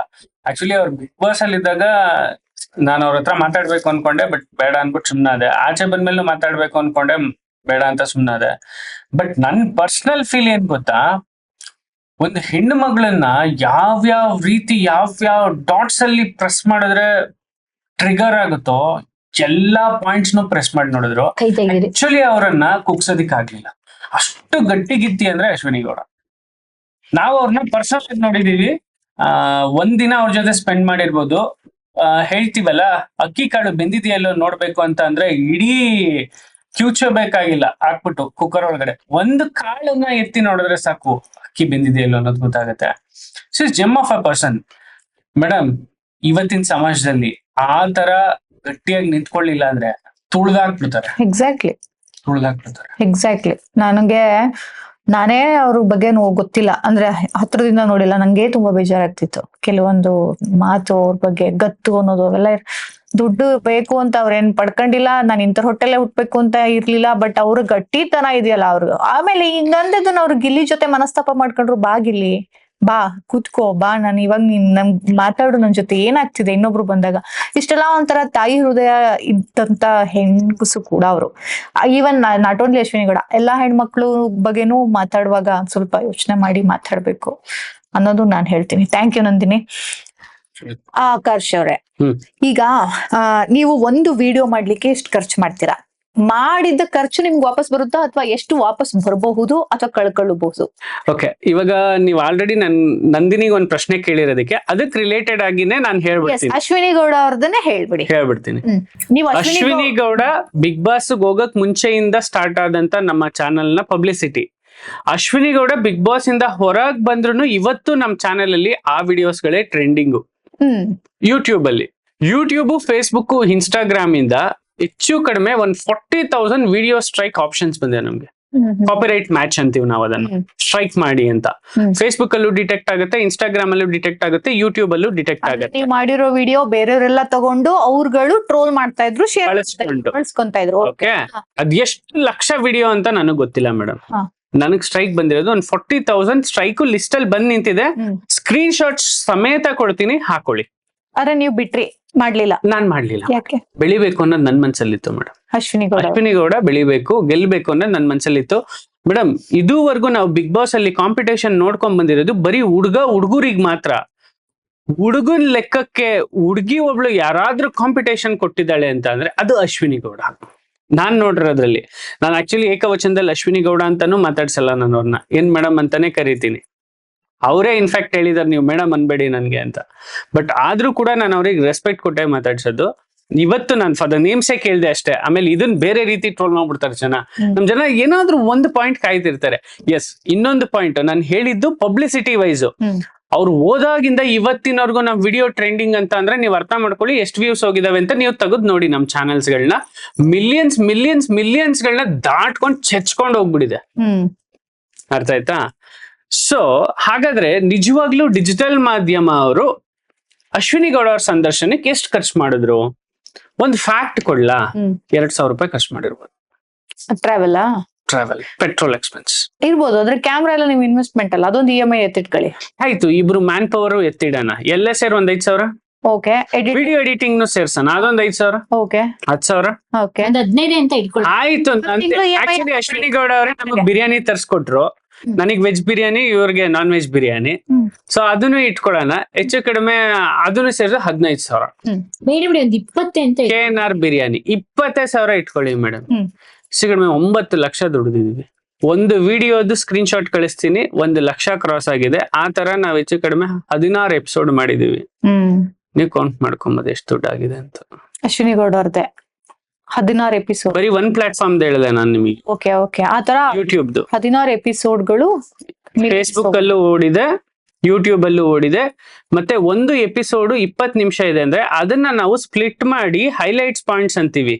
ಒಂದು ಎಪಿಸೋಡ್ 20 ನಿಮಿಷ ಇದೆ ಅಂದ್ರೆ ಹೆಚ್ಚು ಕಡಿಮೆ ಒಂದು 10 ರಿಂದ 15 ರೀಲ್ಸ್ ಕಟ್ ಮಾಡ್ತೀವಿ. ಆ ರೀಲ್ಸ್ ಗಳನ್ನ ಇನ್ಸ್ಟಾಗ್ರಾಮ್ ಅಲ್ಲಿ ಹೊಡೆದಿದೀವಿ, ಫೇಸ್ಬುಕ್ ಅಲ್ಲಿ ಹಾಕಿದೀವಿ, ಯೂಟ್ಯೂಬ್ ಅಲ್ಲೂ ಹಾಕಿದೀವಿ. ಅದರಿಂದ ಎಷ್ಟು ರೆವಿನ್ಯೂ ಬಂದಿದೆಯೋ ನಾನು ನೋಡಕ್ ಹೋಗಿಲ್ಲ. ಇದನ್ನ ಯಾಕೆ ಹೇಳಿದೆ ಅಂದ್ರೆ ಮೊನ್ನೆ ಇನ್ನೂ ಟ್ರೆಂಡಿಂಗ್ ಅಲ್ಲಿ ಓಡ್ತಿತ್ತು.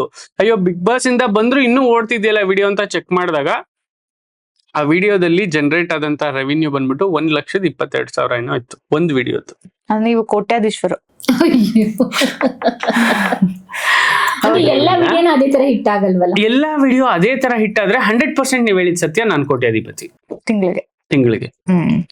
ಆಗಲ್ಲ, ಸಾಧ್ಯ ಇಲ್ಲ. ಅದು ಆಗ್ಬೋದೇನೋ, ಆಗಿದೆ ಕೆಲವೊಬ್ಬರಿಗೆ. ನೀವ್ ಕೇಳ್ಬೋದು, ಹಂಗಾದ್ರೆ ಮಿಸ್ಟರ್ ಬೀಸ್ಟ್ ಎಲ್ಲ ಇಲ್ವಾ, ರಣವೀರ್ ಅಲಾಬಾದ್ಯ ಇಲ್ವಾ, ಧ್ರುವ ರಾಟೆ ಇಲ್ವಾ, ಯಾರು ಕೀರ್ತಿ ಹಿಸ್ಟ್ರಿ ಇಲ್ವಾ, ಆಮೇಲೆ ಕರ್ಲಿ ಟೇಲ್ಸ್ ಇಲ್ವಾ? ನಮ್ ಕನ್ನಡದಲ್ಲೂ ಡಾಕ್ಟರ್ ಬ್ರೋ, ಕಲಾ ಮಾಧ್ಯಮ ಒಂದಷ್ಟು ಇದಾರಲ್ಲ. ಎಷ್ಟು ಅಷ್ಟು ಇಲ್ಲ ಮೇಡಮ್ ಪೊಟೆನ್ಶಿಯಲ್. ಅವ್ರದೆಲ್ಲ ಒಂದೊಂದು ವಿಡಿಯೋನೇ ಮಿಲಿಯನ್ಸ್ ಕ್ರೋರ್ಸ್ ಟುಗೆದರ್ ಹೋಗುತ್ತೆ. ಇಲ್ಲಿ ಪೊಟೆನ್ಶಿಯಲ್ ಇಲ್ಲ, ಅಷ್ಟು ಹೋಗುತ್ತೆ. ನೀವ್ ಹೇಳಿದಷ್ಟು ಕೂಡ ಸತ್ಯ. ಆಗುತ್ತೆ, ಹೋಗುತ್ತೆ, ಸಾಧ್ಯ ಇದೆ. ಆದ್ರೆ ನಾವು ಕಂಟೆಂಟ್ ಅನ್ನ ಲ್ಯಾಂಗ್ವೇಜ್ ಬ್ಯಾರಿಕ್ಯಾಡ್ ಅನ್ನ ಇಟ್ಕೊಬಿಟ್ಟಿದೀವಿ. ಕನ್ನಡದಲ್ಲಿ ನಾವು ಮಾಡಿದಾಗ ಮೇಡಮ್ ನೋಡಿ, ಹಿಂದಿಯವ್ರಿಗೂ ಕನ್ನಡದವ್ರಿಗೂ ಇಂಗ್ಲಿಷ್ ಅವ್ರಿಗೂ ಇಷ್ಟೇ ವ್ಯತ್ಯಾಸ. ಕನ್ನಡದಲ್ಲಿ ಕಂಟೆಂಟ್ ಮಾಡಿದಾಗ ಒಂದು limited audience, 7 crore people in Karnataka. ಈ 7 ಕೋಟಿ ಕನ್ನಡಿಗರನ್ನ ಬಿಟ್ಟು ಯಾರಾದ್ರೂ ವಾಚ್ ಮಾಡ್ತಾರಾ? ನೋ ಒನ್ ಎಲ್ಸ್, ಯಾರು ವಾಚ್ ಮಾಡಲ್ಲ. ಆದ್ರೆ English is an universal language. ಇಡೀ ಭಾರತದಾದ್ಯಂತ ಇಂಗ್ಲಿಷ್ ನೀವೆಲ್ಲೋದ್ರೂ ಮಾತಾಡ್ತಾರೆ, ಯಾರನ್ನ ಮಾತಾಡ್ಸಿದ್ರು ಮಾತಾಡ್ತಾರೆ. ಅಂದ್ರೆ ಆ ಬೇಸ್ಡ್ ಕಂಟೆಂಟ್ ನ ನೋಡುವಂತಹ ಜನಸಂಖ್ಯೆ ಜಾಸ್ತಿ ಇದೆ ಮೇಡಮ್. ಮೂರನೇದು ಹಿಂದಿ. ಹಿಂದಿನ ನಾವೊಂಥರ ಗಾಡ್ ಫಾದರ್ ಲ್ಯಾಂಗ್ವೇಜ್ ತರ ತಗೊಂಡ್ಬಿಟ್ಟಿದೀವಿ. ನನಗೆ ಬೇಜಾರಾಗತ್ತೆ ಆಕ್ಚುಲಿ ಹೇಳ್ಕೊಳ್ಳೋದಕ್ಕೆ. ಹಿಂದಿನ ಆ ತರ ಒಂದು ಲ್ಯಾಂಗ್ವೇಜ್ ಆಗಿ ಮಾಡ್ಬಿಟ್ಟಿದ್ದಾರೆ. ಯಾಕೆಂದ್ರೆ ಇವತ್ತು ತಮಿಳ್ನಾಡಲ್ಲಿ ಹೋಗಿ ಹಿಂದಿ ಮಾತಾಡ್ತಾರೆ, ಆಂಧ್ರ ಪ್ರದೇಶದಲ್ಲಿ ಹೋಗಿ ಹಿಂದಿ ಮಾತಾಡ್ತಾರೆ, ಕೇರಳದವ್ರನ್ನ ಮಾತಾಡ್ಸಿ ಹಿಂದಿ ಮಾತಾಡ್ತಾರೆ, ನಮ್ ಕನ್ನಡದವ್ರನ್ನ ಮಾತಾಡ್ಸಿ ಹಿಂದಿ ಮಾತಾಡ್ತಾರೆ. ನಾವು ಕಲ್ತ್ಬಿಟ್ಟಿದೀವಿ ಹಿಂದಿನ. ಸೊ ಹಾಗಾಗಿ ಏನಾಗ್ಬಿಟ್ಟಿದೆ, it is a universal language. ಇಲ್ಲಿ ನಂಬರ್ ಆಫ್ ವ್ಯೂಸ್ ಜಾಸ್ತಿ ಇರುತ್ತೆ, ನಂಬರ್ ಆಫ್ CRM ಅಂತ ಕರಿತೀವಿ ನಾವು. CRM ಜಾಸ್ತಿ ಇರುತ್ತೆ, ನಮ್ಗೆ ಆಡಿಯನ್ಸ್ ರೇಷಿಯೋ ಕೂಡ ಜಾಸ್ತಿ ಇರುತ್ತೆ, ಅಡ್ವರ್ಟೈಸ್ಮೆಂಟ್ ಬಿಡಿಂಗ್ ಕೂಡ ಜಾಸ್ತಿ ಆಗುತ್ತೆ ಈ ಲ್ಯಾಂಗ್ವೇಜ್ ನ ಕಂಟೆಂಟ್ ಮೇಲೆ. ಸೊ ನಮ್ಗೆ ಆಡ್ ರೆವಿನ್ಯೂ ಹೇಗ್ ಬರುತ್ತೆ ಅಂತಂದ್ರೆ, ನಮ್ಮ ಒಂದು ವಿಡಿಯೋ, ಎಲ್ಲರೂ ಹೇಳ್ತಾರೆ ನೀವು ಯೂಟ್ಯೂಬರ್, ನಿಮ್ಗೊಂದು ಪ್ರಶ್ನೆ ಕೇಳ್ತೀನಿ ನಾನು, ನಿಮಗೆ ಒಂದು ವಿಡಿಯೋಗೆ ಎಷ್ಟು ಹಣ ಹೇಗ್ ಬರುತ್ತೆ ಮತ್ತೆ ಹೆಂಗ್ ಬರುತ್ತೆ ಗೊತ್ತಾ? ಬಂದಿಲ್ಲ, ಬಟ್ ಬರುತ್ತೆ ಗೊತ್ತಾ? ಸಾಮಾನ್ಯವಾಗಿ ನೀವು ಯಾವುದೇ ಯೂಟ್ಯೂಬರ್ನ ಕೇಳಿದ್ರು ಅವ್ರೊಂದು ಉತ್ತರ ಕೊಡ್ತಾರೆ, ನನಗ್ ವ್ಯೂಸ್ ಎಷ್ಟೋಗುತ್ತೋ ಅಷ್ಟ್ರ ಮೇಲೆ ನನಗ್ ದುಡ್ಡು ಬರುತ್ತೆ ಅಂತ. ಮೂರ್ಖತನದ ಪರಮಾವಧಿ. ನಮಗೆ ಎಷ್ಟು ವ್ಯೂಸ್ ಹೋಗುತ್ತೋ ಅದ್ರ ಮೇಲೆ ನನಗೆ ಹಣ ಬರೋದಾಗಿದ್ರೆ ಮೇಡಮ್, ಇದುವರೆಗೂ ನನ್ನ ಚಾನಲ್ ಹೆಚ್ಚು ಕಮ್ಮಿ 40 ಕೋಟಿ ಮೇಲೆ ವೀಕ್ಷಣೆ ಆಗಿದೆ. ಒಂದು ವ್ಯೂಗೆ 0.01 ಪೈಸೆ ಅಂತ ಇಟ್ಕೊಂಡ್ರು ಹೆಚ್ಚು ಕಮ್ಮಿ 4 ಕೋಟಿ ಹಣ ಆಯ್ತು. ನಾನು ಇವತ್ತು ಬಾಡಿಗೆ ಮನೇಲಿ ಯಾಕೆ ಇರ್ತಿದ್ದೆ? ಕಾಂಟೆಂಟ್ ಕ್ರಿಯೇಷನ್ ಕೋರ್ಸ್ ನ ಗೈಡ್ ಮಾಡುವಂತವ್ರು ಮತ್ತೆ ಕ್ರಿಯೇಟರ್ ಅಕಾಡೆಮಿಕ್ ಆಗಿ ಮಾಡಿ ಇವತ್ತೇನು ಕೋಚ್ ಮಾಡ್ತೀನಿ ಅಂತಿದ್ರಲ್ಲ, ಮಿಸ್ಲೀಡ್ ಮಾಡ್ತಿದ್ದಾರೆ ಎಲ್ಲ ಒಂದ್ ಕಡೆ. ನಾನ್ ನಿಮಗೆ ಇವತ್ತು ಹೇಳ್ತೀನಿ ಸ್ಪಷ್ಟವಾಗಿ, ಒಂದು ವಿಡಿಯೋ ಹೇಗೆ ಹಣ ಬರುತ್ತೆ ಮತ್ತೆ ಯಾವ ರೀತಿ ಬಿಡ್ಡಿಂಗ್ ಆಗತ್ತೆ. ಹೇಳಿ. ಒಂದು ವಿಡಿಯೋಗೆ ಲ್ಯಾಂಗ್ವೇಜ್ ನ ಬ್ಯಾರಿಕೇಡ್ ನೋಡ್ತಾರೆ, ಜಿಯೋಗ್ರಫಿ ಆಫ್ ದ ವಿಡಿಯೋ ನೋಡ್ತಾರೆ, ಆಡಿಯನ್ಸ್ ಎಲ್ಲಿ ವ್ಯೂ ಮಾಡ್ತಾ ಇದ್ದಾರೆ ಅನ್ನೋದು ನೋಡ್ತಾರೆ, ಮತ್ತೆ ಆ ಒಂದು ಕಂಟೆಂಟ್ ಯಾವ ಕೆಟಗರಿ ಆಫ್ ಕಂಟೆಂಟ್ ಅಂತ ನೋಡ್ತಾರೆ. ಅದ್ರ ಮೇಲೆ ನಿಮ್ದು CPM CRM ಡಿಪೆಂಡ್ ಆಗುತ್ತೆ. ವ್ಯೂಸ್ ಪರ್ ಮಿನಿಟ್ ಅಂತ ಕರಿತೀವಿ, ಓಕೆನಾ? ಈ ಒಂದು ಕನ್ನಡ ವಿಡಿಯೋನ, ಇದೇ ನಿಮ್ಮ ಕನ್ನಡ ವಿಡಿಯೋ ನಾವೇನ್ ಕುತ್ಕೊಂಡು ಮಾತಾಡ್ತಾ ಇದೀವಿ, ಈ ವಿಡಿಯೋ ಏನಾದ್ರು ಅಮೆರಿಕದಲ್ಲಿ ವ್ಯೂಸ್ ಆಯ್ತಾ, 1000 ವ್ಯೂಸ್, ನಿಮಗೆ $1 ಮೇಲೆ ಬರುತ್ತೆ. ಫಾರ್ ದ ಫಸ್ಟ್ ಟೈಮ್ ನಿಮ್ಗೊಂದು ಬೆಸ್ಟ್ ಎಕ್ಸಾಂಪಲ್ ಕೊಡ್ತಿದ್ದೀನಿ. ಇರಾಕ್ ನ ಒಬ್ಬ ಕಾಂಟೆಂಟ್ ಕ್ರಿಯೇಟರ್, ನನ್ನ ಫ್ರೆಂಡ್, ನಮ್ಮ ಅಪಾರ್ಟ್ಮೆಂಟ್ ಅಲ್ಲಿ ಇದ್ದಾನೆ ಮೇಡಮ್. ಅವನಿಗೆ ಇರೋದು ಬರೀ 3,500 ಸಬ್ಸ್ಕ್ರೈಬರ್ಸ್. ಅವನಿಗೆ ಬರೋ ವ್ಯೂಸ್ ಒಂದು ವಿಡಿಯೋ ಮೇಲೂ 10,000 ವ್ಯೂಸ್ ಇರಲ್ಲ. ನಿಮ್ಗೆ ಗೊತ್ತಾ, ಅವನಿಗೆ ತಿಂಗಳಿಗೆ $4,000-5,000 ಪೇಮೆಂಟ್ ಆಗತ್ತೆ. ಬಟ್ ಇಲ್ಲಿದ್ದು ಏನ್ ಕಂಟೆಂಟ್ ಕೊಡ್ತಾರ ಅವರು? ಏನು ಇಲ್ಲ ಮೇಡಮ್, ಸ್ಟ್ರೀಟ್ ಹೆಂಗಿದೆ, ಬೇಕರಿ ಹೆಂಗಿದೆ, ಫುಡ್ ಹೆಂಗಿದೆ, ನಮ್ದೇ ಲಾಲ್ ಬಾಗ್ ಹೆಂಗಿದೆ, ಇಲ್ಲಿ ಜನ ಹೆಂಗಿದ್ದಾರೆ, ಹೋಗ್ಬೇಕಾದ್ರೆ ಬೈಕಲ್ಲಿ ವಿಡಿಯೋ ಮಾಡ್ಕೊಂಡು ಹೋಗ್ತಾನೆ, ಲಕ್ಸುರಿ ಮೊಬೈಲ್ ಇಲ್ಲ. ಹೇಗ್ ಸಾಧ್ಯ ಇದು? ಟ್ರೆಂಡಿಂಗ್ ಅಲ್ಲೂ ಇರಲ್ಲ ವಿಡಿಯೋ, $4,000 ಬಂದಿದೆ ಅಲ್ಲಿ ಜನ ನೋಡಿದ್ರೆ. ಹೌದು, ನನ್ನ ನೋಡಿ ಅವ್ನ್ ನಕ್ದ, ರೀ ಬೈ ಇಷ್ಟೊಂದು ವ್ಯೂಸ್ ಹೋಗ್ತಾ ಇದೆ, ಇಷ್ಟು ಸಬ್ಸ್ಕ್ರೈಬರ್ಸ್ ಇದಾರೆ, ನಾನ್ ಕೋಟಿಗಟ್ಲೆ ನೀವು ದುಡ್ದ್ಬಿಟ್ಟಿದ್ದೀರಾ ಅನ್ಕೊಂಡಿದ್ದೆ, ಇದೇನ್ ಇಷ್ಟು ಕಡಿಮೆ ಇದೆ ಅಂದ. ಹೇಗಿದೆ ನೋಡಿ. ಸೊ ಒಂದು ರೆವಿನ್ಯೂ ಜನರೇಟ್ ಆಗ್ಬೇಕು ಅಂತ ಅಂದ್ರೆ ನಿಮ್ಗೆ ಒಂದು ಲ್ಯಾಂಗ್ವೇಜ್ ಇಸ್ ದ ಫಸ್ಟ್. ಆ ಲ್ಯಾಂಗ್ವೇಜ್ ಯಾವ ಲ್ಯಾಂಗ್ವೇಜ್ ಅಲ್ಲಿ ಕಂಟೆಂಟ್ ಆಗಿದೆ, ಮತ್ತೆ ಯಾವ ಕಂಟೆಂಟ್ ಆಫ್ ಕೆಟಗರಿಯಲ್ಲಿ ನಿಮ್ದು ಬರುತ್ತೆ. ಎಂಟರ್ಟೈನ್ಮೆಂಟಾ, ಚೈಲ್ಡ್ಸಾ, ಪೆಸ್ಟಾ, ಅಥವಾ ಇನ್ಫಾರ್ಮೇಶನ್ ವಿಡಿಯೋನ, ಎಜುಕೇಶನ್ ವಿಡಿಯೋನ, ಈ ಕೆಟಗರಿ ಮೇಲೆ ಡಿಪೆಂಡ್ ಆಗತ್ತೆ. ಅನಿಮಲ್ಸ್ ಅಂಡ್ ಪೆಟ್ಸ್ ಸಂಬಂಧಪಟ್ಟಿದ್ದ, ಅಥವಾ ಹ್ಯೂಮನ್ ರಿಸೋರ್ಸ್ ಸಂಬಂಧಪಟ್ಟಿದ್ದ, ಸ್ಪೋರ್ಟ್ಸಾ, ಈ ಎಲ್ಲಾ ಕೆಟಗರಿ ಬರುತ್ತೆ. ಕೆಟಗರಿಯ ನಂತರ ಬರೋದು ಈ ವಿಡಿಯೋವನ್ನ ಯಾವ ಜಿಯೋಗ್ರಫಿಯಲ್ಲಿ ವ್ಯೂ ಆಗ್ತಾ ಇದೆ, ಮತ್ತೆ ಅಲ್ಲಿ ಆಡ್ ಬಿಡ್ಡಿಂಗ್ ಮಾಡುವಂತವ್ರು ಎಷ್ಟು ಆಡ್ ಗಳನ್ನ ಬಿಡ್ ಮಾಡ್ತಾ ಇದ್ದಾರೆ, ಏನ್ ಬೇಡಿಕೆ ಇದೆ ಅಲ್ಲಿಯ ಲೊಕ್ಯಾಲಿಟಿಗೆ, ಅದ್ರ ಮೇಲೆ ಡಿಪೆಂಡ್ ಆಗಿ ನಿಮ್ಗೆ ಆಡ್ ರೆವಿನ್ಯೂ ಬರುತ್ತೆ. ನೋಡಿ, ಯೂಟ್ಯೂಬ್ ಮಾಡ್ಬೇಕು ಅಂತಂದ್ರೆ ಇಷ್ಟೆಲ್ಲಾ ವಿಷಯಗಳಿದೆ. ಮಾಡ್ಬಿಡ್ತೀರಾ, ಮಾಡದ್ಮೇಲೆ ಸ್ವಲ್ಪ ಪೇಶನ್ಸ್ ಯಾಕಾದು ದುಡ್ಡು ಬರುತ್ತೋ ಇಲ್ವೋ ಅಂತ ನೋಡೋದ್ರು ಹಿಂದೆ ಇರೋ ಸತ್ಯಗಳನ್ನ ಇವ್ರು ಹೇಳಿದ್ದಾರೆ. ಇವನ್ ಇವರು ಡಿಜಿಟಲ್ ಮಾರ್ಕೆಟಿಂಗ್ ಕೂಡ ಹೇಳ್ಕೊಡ್ತೀರಾ ಅನ್ಸುತ್ತೆ ಅಲ್ಲ? ಯೂಟ್ಯೂಬ್ ಅಕಾಡೆಮಿ ಮಾಡಿದ್ದೀನಿ, ಡಿಜಿಟಲ್ ಅಕಾಡೆಮಿ ಕೂಡ ಮಾಡಿದ್ದಾರೆ. ನೀವು ಇವ್ರ ಹತ್ರ ನೀವು ಜಾಯಿನ್ ಆದ್ರೆ ಇದ್ರ ಬಗ್ಗೆನೂ ಕೂಡ ವಿವರವಾಗಿ ನಿಮ್ಗೆ ಹೇಳ್ಕೊಡ್ತಾ ಕಲಿಸ್ತಾ ಹೋಗ್ತಾರೆ. Thank you Akarsh and Nandini. ನಮ್ಗೆ ಬಹಳ ಖುಷಿ ಆಯ್ತು ನೀವು ಬಂದದ್ದು. ತುಂಬಾ ವಿಷಯಗಳು ಮಾತೇ ಮುಗಿಯಲ್ಲ, ಅಷ್ಟಿರುತ್ತೆ. ನಿಜ ಹೇಳ್ಬೇಕು ಅಂದ್ರೆ ನಿಮ್ಗೂನು ಮುಗಿಯಲ್ಲ, ನಂಗೂನು ಮುಗಿಯಲ್ಲ. ಒಂದೇ ಒಂದು, ನಿಮ್ಮ ಹೆಂಡತಿಗೆ ಪ್ರಪೋಸ್ ಮಾಡ್ರಿ.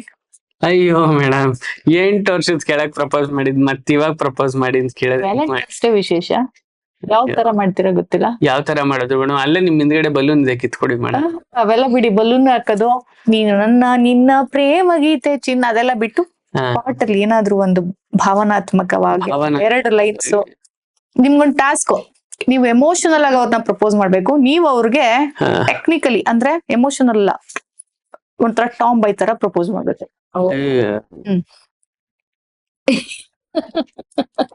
ಫಸ್ಟ್ ಯಾರು ಮಾಡ್ತೀರಾ? ನಿನ್ನ ಮೇಡಮ್ ಅದ್ ಹೆಂಗ್ ಮಾಡ್ತೀವಿ? ನೀವ್ ಮಾಡಿ, ನಿಮ್ಗೆ ಹೇಳಿ ಫಸ್ಟ್. ಎಲ್ಲದ್ರಲ್ಲೂ ಹುಡ್ಗಿರ್ ಫಸ್ಟ್, ನಾವು ಅವರೇ ಮಾಡ್ಬೇಕು. ಬಿಡಿ ಪಾಪ ನಮ್ಮ ಆಕಾಶ್ ಅವ್ರು ತುಂಬಾ ನಾಚಿಕೆ. ನೀವೊಬ್ರು ನಂದಿನಿ ಸುಮ್ನಿರಿ, ಮಾಡ್ತಾರೆ ಮಾಡ್ಲಿ, ನಿಮ್ಗೆ ಯಾಕೆ ನೀವು ಸುಮ್ನಿರಿ. ಅಲ್ಲ ನನಗೂ ಆಸೆ ಇದೆ ಹೇಳ್ಬೇಕಷ್ಟೇ. ಅಲ್ಲ ಸ್ಕಿಟ್ ತರ ಮಾಡಿದ್ರೆ ರೆಸ್ಪಾನ್ಸ್ ಬಂದ್ರೆ ಈ ಕಡೆಯಿಂದ ಹಿಂಗ್ ಅಂದಾಗ ಆ ಕಡೆಯಿಂದ ಹಂಗ್ ಬಂದಾಗ ಚೆನ್ನಾಗಿರುತ್ತೆ. ಅದು ನಾವೇ ಮಾಡಿದ್ರೆ ನಮ್ಗೆ ನಗು ಬರ್ತದೆ. ಏನ್ ಗೊತ್ತಾ, ಅದು ನೀವ್ ಹೆಂಗ್ ಮಾಡ್ತೀರ ಅನ್ನೋದ್ರ ಮೇಲೆ ಆ ಕಡೆ ರಿಯಾಕ್ಷನ್ಸ್ ಬರುತ್ತೆ. ಹೌದಾ? ನಾನ್ ಕಾಯ್ತಾ ಇನ್ನಿಲ್ಲ, ನೀವ್ ನನ್ ನೋಡ್ತಾ ಇರಿ, ಅವ್ರನ್ನ ನೋಡ್ಬೇಕು ನಿಜವಾಗ್ಲೂ. ಅವ್ರ ಆ ಲೆವೆಲಿಗೆ ಪ್ರಪೋಸ್ ಮಾಡಿದ್ರು ಅಂದ್ರೆ ಮಾತ್ರ ತಿರ್ಗಿ, ಮನ್ಸ್ ಹೇಳಿದ್ರೆ ತಿರ್ಗಿ, ಆಯ್ತಾ? ಅಲ್ಲಿವರು ನನ್ನೇ ನೋಡ್ತಾ ಇರಿ. ಓಕೆ ನಂದಿನಿ, ಹೇಳಿ ಆಕಾಶ್. ನೀವು ಈ ಬಂಧನ ನಂದಿನಿನ ಆ ಬಂಧನ ನಂದಿನಿನ? ನನಗೆ ಆಗ್ಲಿಲ್ಲ, ನೋಡ್ತಾ ಇದೀನಿ ಅಷ್ಟೇ. ನೀವೇ ಹೇಳ್ಬೇಕು. ನೀವು ನಮ್ ಬಂಧನದ ನಂದಿನಿ ಅಲ್ವೇ? ಹ್ಮ್ ಮತ್ತೆ ಬಿಡಿ, ಅಷ್ಟೇ ಆಯ್ತು. ಪ್ರಪೋಸ್ ಹೇಳಿ ಅವ್ರಿಗೆ. ಪ್ರಪೋಸ ನಂದಿನಿ ಇದು ಪಾಪ ಅವ್ರೇನೋ ಅನ್ಕೊಂಡಿದ್ರು. ಆಕ್ಚುಲಿ ಹೇಳ, ಅವ್ರು ನಿಮ್ ಕೂದ್ಲು ನಿಂಗ್ ಅಂದಿದೆ ಒಂದ್ ಪ್ರಪೋಸ್ ಆಗಿತ್ತು. ಹೌದು. ಅಷ್ಟೇ ಮೇಡಮ್, ನಾವು ಜಾಸ್ತಿ ಮಾತಾಡ್ಬಾರ್ದು, ಮಾಡಿ ತೋರ್ಸ್ಬೇಕು. ಈಗ ನಿಮ್ದು ನೀವ್ ಹೆಂಗ್ ಬೇಕಾದ್ರೂ ತಿಳ್ಕೊಬೋದು, ಅದಕ್ ನಾವೇನ್ ಮಾಡಕ್ ಆಗಲ್ಲ. ಈಗ ಇವ್ರದ್ದು ಏನ್ ಟಾಂಬಾಯ್ ತರ. ಟಾಂಬಾಯ್ ತರ ಎಲ್ಲ ಬರಲ್ಲ ಅಪ್ಪ. ಆಯ್ತು, ನಾರ್ಮಲ್ ಆಗಿ ಬಿಡಿ. ನಾರ್ಮಲ್ ಆಗಿ ನನ್ನ ಅವರಿಗೆ ಪ್ರಪೋಸೇ ಮಾಡಿಲ್ಲ ಇದುವರೆಗೂ. ಇದು ಚಾನ್ಸ್ ನಂದಿನಿ, ಮಾಡ್ಬೇಕೀಗ. ಅವ್ರಿಗೆ ಪ್ರಪೋಸೇ ಮಾಡಿ, ಪಾಪ ಅವ್ರು ತುಂಬಾ ಟೈಮ್ ಹೇಳಿದ್ದಾರೆ, ನಾನೇ ಹೇಳಿಲ್ಲ. ನೋಡಿ ಈಗ ಚಾನ್ಸ್. ಅವಾಗ ತುಂಬಾ ಟೈಮ್ ಹೇಳಿ, ಇವತ್ತು ಹೇಳ್ತಾ ಇಲ್ಲ. ವೀಡವಳು ನೆನ್ನೆ ಮಲಗ್ಬೇಕಾದ್ರೆ ಲವ್ ಯು ಬೇಬಿ ಅಂತ ಮಲ್ಗದ್ಲು. ಅದು ಕನ್ಸಲ್ಲಿ ಯಾರನ್ನೋ ನೆನ್ಪ್ ಮಾಡ್ಕೊಂಡ್ ಕನ್ವರ್ಸಿದ್ದು. ನಿಮ್ಗೆ ಅನಿಸ್ತಿದೆ ಲವ್ ಯು ಬೇಬಿ ಅಂತ ಹೊಟ್ಟೆಲಿರೋ ಬೇಬಿ ಹೇಳಿದವ್ರು. ನೀವ್ ನಿಮ್ಗೆ ಅನ್ಕೋಬಿಟ್ಟಿದ್ದೀರಾ. ಅಂದ್ರೆ ಅಕ್ಷರ ಹೇಗಿರ್ಬೇಕಂತ ಹೇಳಿದ್ರೆ ದಾಂಪತ್ಯ ಜೀವನ ಅಂದ್ರೆ ಇವಾಗಿನ ಜನರೇಷನ್ ಗೆ ನಾನು ಕಂಪ್ಯಾರಿಸನ್ ಮಾಡಿ ಪಿಟೀಲ್ ಕುಯ್ ಅಂತ ಹೇಳಿಲ್ಲ. ಅವ್ರು ಹೇಳಿ ಹೇಳಿ. ನನ್ ಇಷ್ಟದಂಗೆ ಹೇಳ್ತೀನಿ. ಹೇಳು ಹೇಳು, ಪರವಾಗಿಲ್ಲ, ಹೇಳು ಹೇಳು. ನೀವ್ ಹಿಂಗೆ ಹೇಳಿದ್ರೆ ಪ್ರಪೋಸ್ ಮಾಡಕ್ ಬರುತ್ತಾ? ಅಂದ್ರೆ ಹೆಂಗಿರ್ಬೇಕಂತ ಹೇಳಿದ್ರೆ, ಅಂದ್ರೆ ನಮ್ಮ ಕುವೆಂಪು ಅವರು ಒಂದು ಮಾತು ಹೇಳ್ತಾರೆ, ನೀ ಮುನಿದರು ನಾ ಮುನಿದರು ನಮ್ಮಿಬ್ಬರ ಪ್ರೀತಿ ಮುನಿಸಬಾರದು, ನೀ ಸೋತರು ನಾ ಸೋತರು ನಮ್ಮಿಬ್ಬರ ಪ್ರೀತಿ ಸೋಲಬಾರದು ಅಂತ. ಕೊನೆಗೆ ಅಲ್ಲಿ ಪ್ರೀತಿ ಅನ್ನೋದು ಗೆಲ್ಬೇಕು ಯಾವತ್ತು. ಆ ತರ ಇರ್ಬೇಕು ಪ್ರೀತಿ ಮತ್ತೆ ದಾಂಪತ್ಯ ಅನ್ನೋದನ್ನ ನಾನ್ ಬಿಲೀವ್ ಮಾಡ್ತೀನಿ. ಅದ್ರಲ್ಲಿ ಎಕ್ಸ್ಟ್ರಾರ್ಡಿನರಿ ಏನ್ ಪ್ರಪೋಸ್ ಇಲ್ಲ. ನಮ್ ಲೈಫ್ ಅಲ್ಲಿ ಅದೇ ರೀತಿ ಹೋಗ್ತಾ ಇದ್ವಿ. ಅವ್ರು ಸೋಲ್ತಾರ ಅಥವಾ ಅವ್ರೇನಾದ್ರು ಒಂದ್ ಟೈಮ್ ಏನಾದ್ರು ಸಿಟ್ಟಲ್ಲಿ ಇರ್ತಾರ, ನಾವೇ ಸೋಲನ, ಅಥವಾ ನಾನೇನಾದ್ರು ಸಿಟ್ಟಲ್ಲಿ ಇರ್ತೀನ, ಅವರೇ ಸೋಲ್ತಾರೆ. ಕೊನೆ ಗೆಲ್ಲೋದು ನಮ್ ಪ್ರೀತಿನೇ ಅಲ್ವಾ, ಅದೇ ಕೊನೆವರೆಗೂ ಇರೋದಲ್ವಾ. ಮತ್ತೆ ನಮ್ಮ ಇಬ್ರು ಲೈಫ್ ಅಲ್ಲಿ ಬೇರೆ ಯಾರು ಥರ್ಡ್ ಪರ್ಸನ್ ಬಂದು ನೀನ್ ಹಿಂಗೆ ಅವ್ರ ಹಿಂಗೆ ಅಂತ ಹೇಳೋದಕ್ಕಿಂತ ನಮಗ್ ನಾವೇ ತಿದ್ಕೊಂಡು ಮುಂದುವರಿಯೋದು ಬೆಟರ್ ಅಲ್ವಾ ಅಂತ ಹೇಳಿ ಅದೇ ರೀತಿಯಾಗಿ ಜೀವನ ತಗೊಂಡು ಹೋಗ್ತಾ ಇದೀವಿ. ಸೊ ಈಗ ಆ ಕಡೆ ತಿರ್ಕೊಂಡು ಅದೇ ಕುವೆಂಪು ಸಾಲವನ್ನ ಕಣ್ಣಲ್ಲಿ ಕಣ್ಣಿಟ್ಟು, ಅಯ್ಯಯ್ಯೋ ದೇವ್ರೆ, ನೀವು ಸುಮ್ಮನೆ ಪರಮಾತ್ಮ. ನೀ ಮುನಿದರು ನಾ ಮುನಿದರು ನಮ್ಮಿಬ್ಬರ ಪ್ರೀತಿ ಮುನಿಸಬಾರದು, ನೀ ಸೋತರು ನಾ ಸೋತರು ನಮ್ಮಿಬ್ಬರ ಪ್ರೀತಿ ಸೋಲಬಾರದು, ಅದೇ ಅಲ್ಲವ ಜೀವನ. ಹೌದು. Thank you. ಅಕ್ಷತಾ ಕಿಚನ್ ನೀವೆಲ್ಲ ಸಬ್ಸ್ಕ್ರೈಬ್ ಮಾಡಿ, ಹೆಚ್ಚು ಹೆಚ್ಚು ಎಪಿಸೋಡ್ಗಳನ್ನ ನೋಡಿ. ಮತ್ತೆ ಸಿಗೋಣ.